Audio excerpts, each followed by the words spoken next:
Hello everyone, welcome to channel learn with ease. आज का topic है company accounts, issue of share, जिसमें हम सॉल्व करेंगे question number 71 chapter 6 DK Goyal की बुक से क्लास 12 अकाउंट्स के लिए। ऑनलाइन सेशंस अगर आप चाहते हो तो मुझे व्हाट्सएप कर सकते हो इस नंबर पर अपना नाम और क्लास। नया बैच शुरू होने जा रहा है।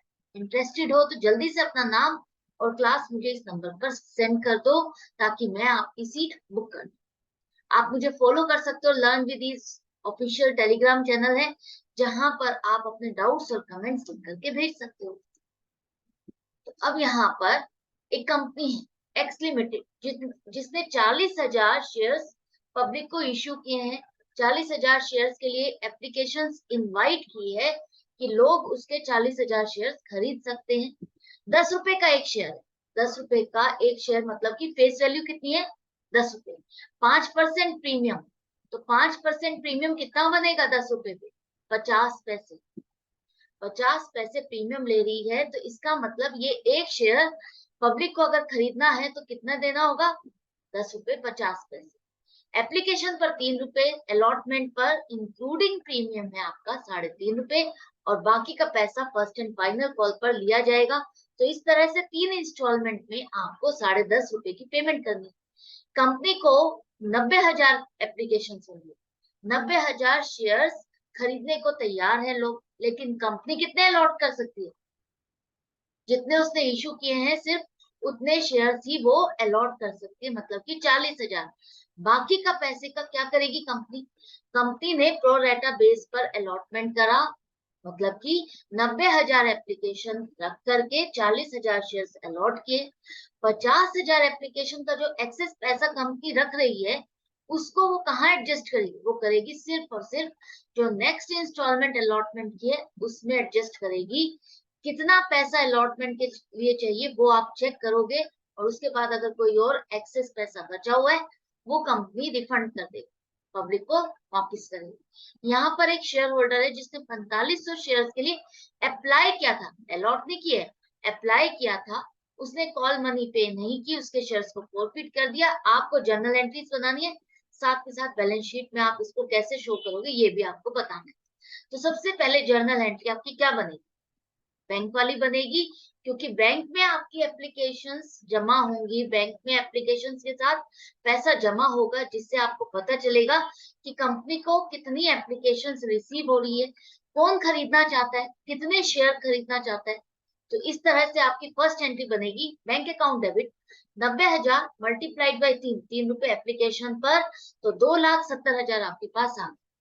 To equity share application account credit करोगे 2,70,000, क्योंकि एप्लीकेशन जो फर्स्ट इंस्टॉलमेंट है वो आप साथ में डिमांड कर रहे हो पब्लिक से, जो खरीदना चाहता है वो 3 रुपए जमा कर दे, जो कि फर्स्ट इंस्टॉलमेंट है।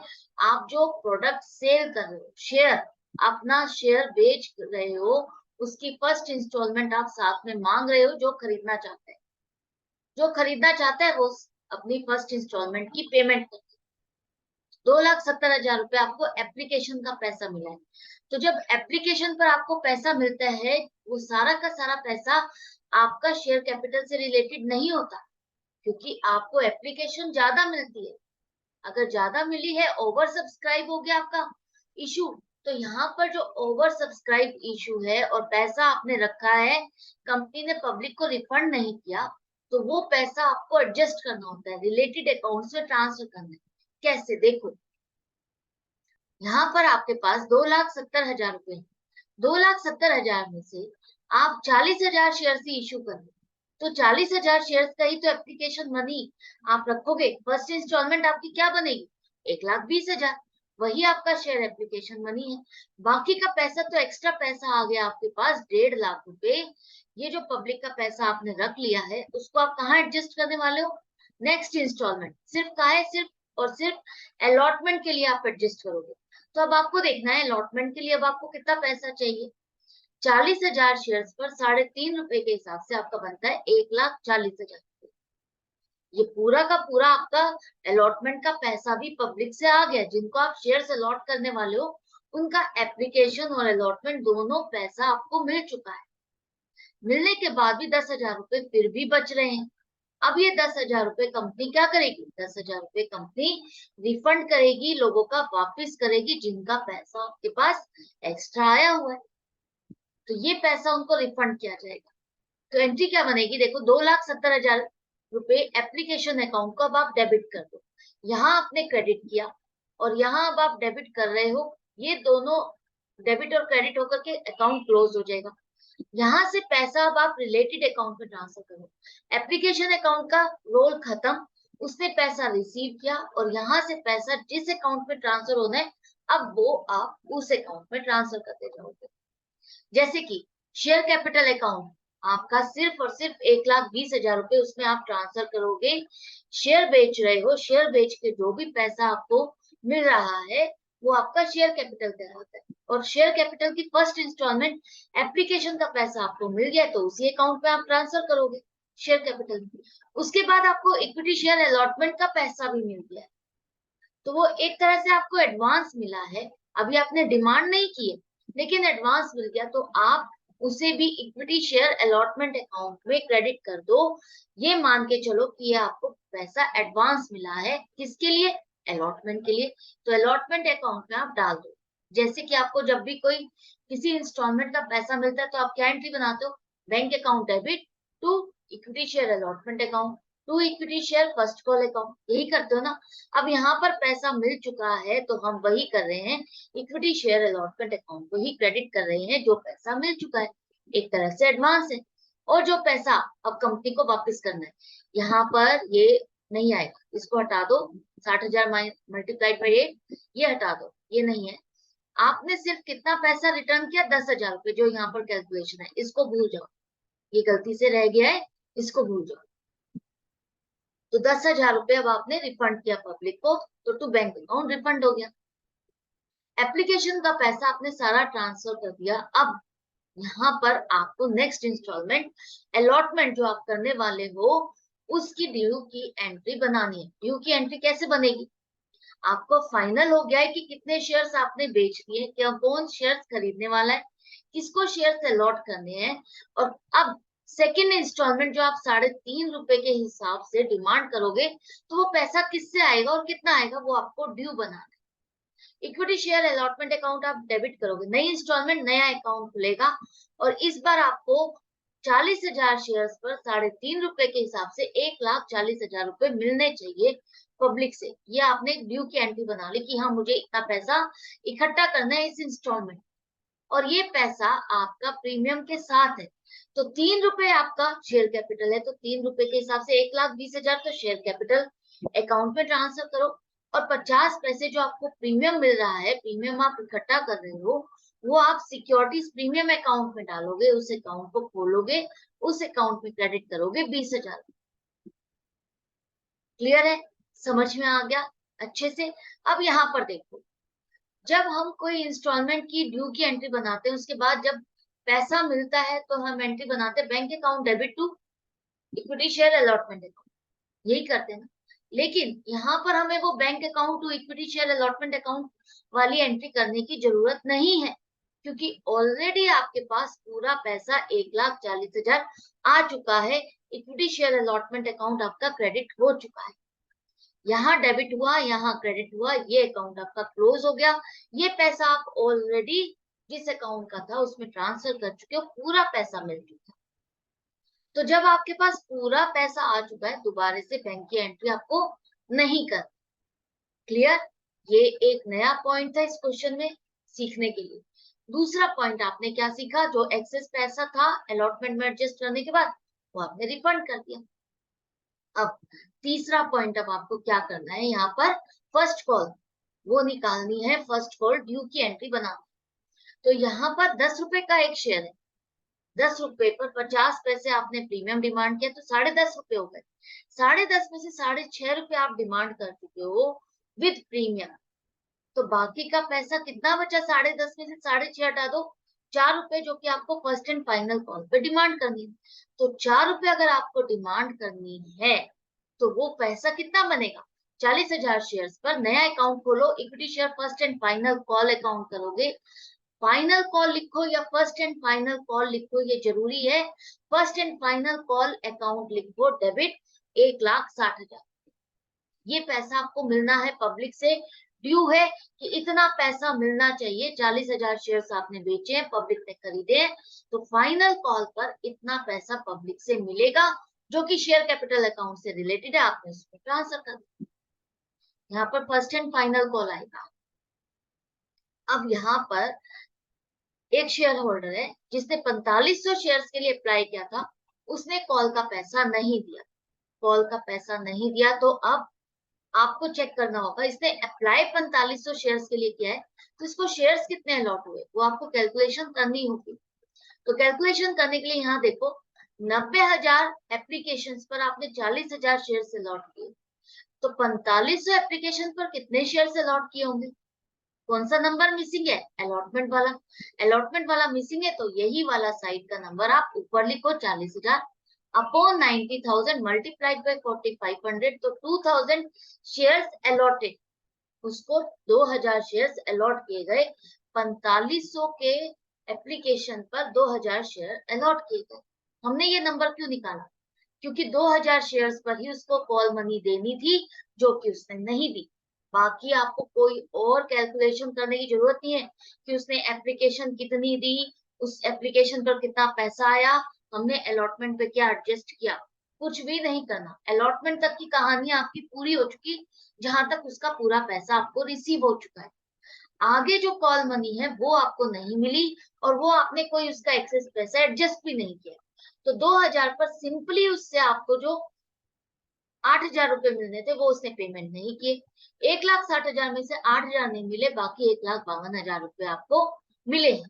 तो अब यहाँ पर क्या एंट्री बनेगी? देखो, बैंक अकाउंट डेबिट हुआ 1,52,000, इतना पैसा रिसीव हुआ, इतने से आपने डेबिट किया।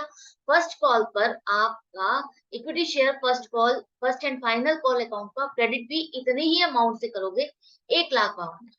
डेबिट इतने से किया, क्रेडिट इतने से किया, 8,000 का बैलेंस अभी भी स्टैंड कर रहा है। क्यों?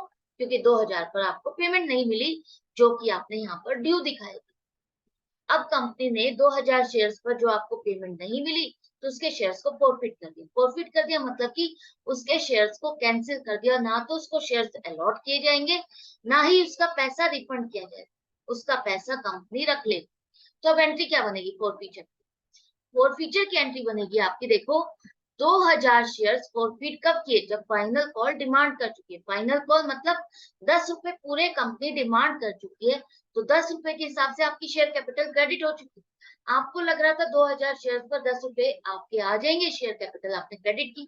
अब ये शेयर्स पर पैसा आपको नहीं मिला, ये शेयर्स आप कैंसिल कर रहे हो, नंबर ऑफ शेयर्स आपके लेस हो गए। कैंसिल कर रहे हो तो आप आपके शेयर्स कितने रह गए? 40,000 नहीं, 38,000। तो 38,000 शेयर्स रह गए हैं, तो 2,000 की शेयर कैपिटल आपकी कम हो जाएगी 20,000 रुपए से। फर्स्ट कॉल का पैसा आपको नहीं मिला, तो 8,000 पर जो आपका पैसा ड्यू स्टैंड कर रहा था, उसको भी आप क्रेडिट कर दो। 20,000 में से 8,000 रुपए जो आपने डेबिट और क्रेडिट किया था, फर्स्ट कॉल को डेबिट किया और क्रेडिट शेयर कैपिटल को किया, यही क्या था ना? तो शेयर कैपिटल को आपने डेबिट किया, तो ये भी अब आपका क्रेडिट हो जाएगा, क्योंकि ये पैसा अब आपको नहीं मिलेगा। नहीं मिल रहा, क्यों नहीं मिल रहा? आप एक तरह से हिसाब किताब कर रहे हो। 20,000 में से 8,000 आपको नहीं मिले, वो आप क्रेडिट कर दो। कौन सी कॉल से रिलेटेड नहीं मिला? फर्स्ट कॉल से रिलेटेड, तो वही आपने क्रेडिट कर दिया। बाकी पैसा एप्लीकेशन और अलॉटमेंट का आपके पास आया हुआ है, जो कि कंपनी उसको रिफंड नहीं करती। वो कितना है? यहाँ पर देखो, 3 रुपए एप्लीकेशन है और 3 रुपए ही अलॉटमेंट है, तो 6 रुपए आपको मिल चुके हैं, जिसके अकॉर्डिंग 12,000 रुपए कंपनी ने रख लिए। अब जो 50 पैसे हैं वो भी तो मिले हैं आपको। 50 पैसे जो प्रीमियम का है, वो भी तो इस शेयर होल्डर से आपको मिला है। अलॉटमेंट के टाइम पर आपने प्रीमियम की डिमांड की और प्रीमियम का पैसा इसने दे दिया। तो जब प्रीमियम का पैसा आपको मिल चुका है और वो सिक्योरिटीज प्रीमियम अकाउंट पे आपने क्रेडिट किया हुआ, प्रीमियम के टाइम पर इसने डिफॉल्ट नहीं किया, प्रीमियम का पैसा आपको मिल चुका है, वो प्रीमियम के अकाउंट पे क्रेडिट हुआ हुआ है, तो वहां से निकाल करके यहाँ पर फॉरफिटेड शेयर अकाउंट पे निकाल करके डालने की जरूरत नहीं है। प्रीमियम का पैसा अगर किसी शेयर होल्डर से जो डिफॉल्टर है, जिसके शेयर्स आप फॉरफिट करने वाले हो, अगर आपको उसका प्रीमियम का पैसा मिल जाता है, तो वो प्रीमियम का पैसा आप निकालोगे नहीं, प्रीमियम के अकाउंट को आप डिस्टर्ब नहीं करोगे। फेस वैल्यू और प्रीमियम का अलग अकाउंटिंग होती है, अलग तरह से करोगे।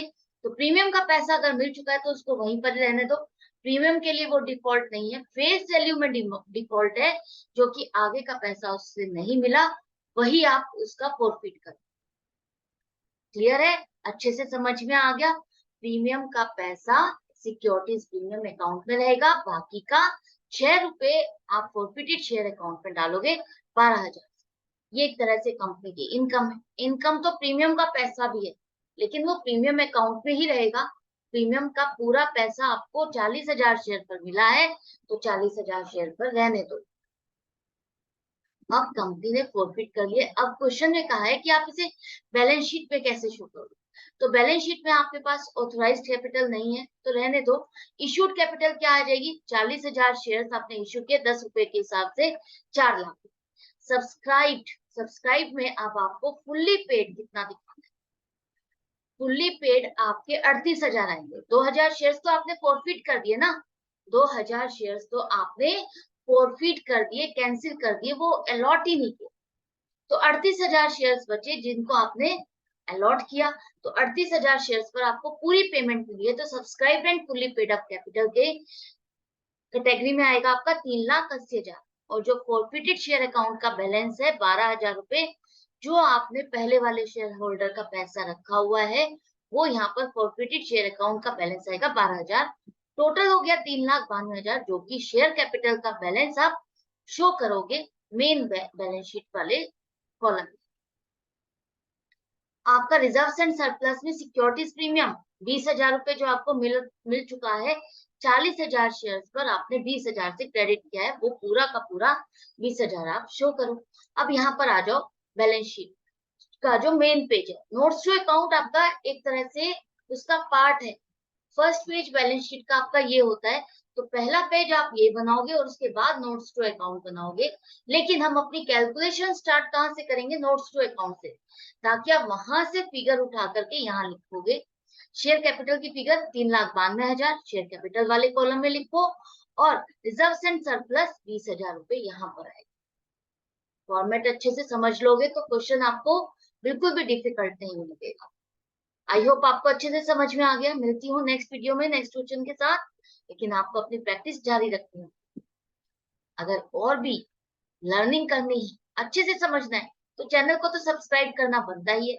और अच्छा लग रहा है, बेनिफिट हो रहा है, कॉन्सेप्ट्स क्लियर हो रहे हैं, तो थम्स अप का जो ये बटन है इसको प्रेस कर दो, ताकि मुझे पता चल सके कि हाँ कितने बच्चे मेरे चैनल से सीख रहे हैं, आपको अच्छा लग रहा है, मुझे भी मोटिवेशन मिलेगी।